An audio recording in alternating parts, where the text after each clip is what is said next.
തൃശൂർ തൃപ്രയാറിൽ പണം കൊള്ളാക്കേസിൽ ഒരാൾ പിടിയിൽ. കയ്പമംഗലം സ്വദേശി ശർമ്മയാണ് പിടിയിലായത്. കേസിലെ മറ്റു പ്രതികളെ തിരിച്ചറിഞ്ഞു. ശർമ്മ, രഞ്ജിത്ത് എന്നിവരാണ് കവർച്ച ആസൂത്രണം ചെയ്തത്. പണം മുഴുവൻ രഞ്ജിത്തിന്റെയും സംഘാംഗങ്ങളുടെയും കയ്യിലാണെന്ന് ശർമ്മ പോലീസിൽ മൊഴി നൽകിയിട്ടുണ്ട്. വിവരങ്ങളുമായി സാരംഗാണ് ചേരുന്നത്. സാരംഗ്, എന്താണ് വിശദാംശങ്ങൾ?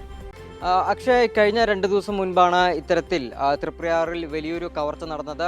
16 ലക്ഷം രൂപയാണ് കവർന്നത്. പാലക്കാട് വിളയൂരിലെ കോൺഗ്രസ് പഞ്ചായത്ത് അംഗം ഉൾപ്പെടെയുള്ള ഒരു സംഘത്തിൻ്റെ കയ്യിൽ നിന്നാണ് ഇത്തരത്തിൽ 16 ലക്ഷം രൂപ തട്ടിയെടുത്തത്. അത് ഡോളറാക്കി നൽകാമെന്ന് പറഞ്ഞ് രഞ്ജിത്ത് എന്ന വ്യക്തിയുടെ നേതൃത്വത്തിലുള്ള സംഘമാണ് പണം തട്ടിയത്. അവരെ തൃപ്രയാറിലേക്ക് വിളിച്ചു വരുത്തുകയായിരുന്നു. ഈ പഞ്ചായത്തിൻ്റെ, അതായത് വിളയൂർ പഞ്ചായത്തിലെ കോൺഗ്രസ് അംഗം മുഹമ്മദ് റാഫി എന്ന വ്യക്തിയെയും അദ്ദേഹത്തിൻ്റെ കൂടെ ഉണ്ടായിരുന്ന 4-5 പേരെയും ഈ തൃപ്രയാറിലേക്ക് രഞ്ജിത്ത് എന്ന ആൾ വിളിച്ചു വരുത്തുകയായിരുന്നു. തുടർന്ന് ആളൊഴിഞ്ഞ ഇടത്ത് വെച്ച് ആക്രമിച്ച്, മുളക് സ്പ്രേ അടിച്ച് ആക്രമിച്ച് ഈ 16 ലക്ഷം രൂപ തട്ടിയെടുക്കുകയായിരുന്നു. സംഭവത്തിൽ ഇരിഞ്ഞാലക്കുട ഡിവൈഎസ്പിയുടെ നേതൃത്വത്തിലുള്ള ഒരു 10-അംഗ സംഘം പ്രത്യേകമായി അന്വേഷണം ആരംഭിച്ചിരുന്നു. എന്തായാലും ഈ സംഭവത്തിൽ ഇപ്പോൾ കയ്പമംഗലം സ്വദേശിയായിട്ടുള്ള ശർമ്മ എന്നയാളെ പിടികൂടിയിട്ടുണ്ട് പോലീസ്.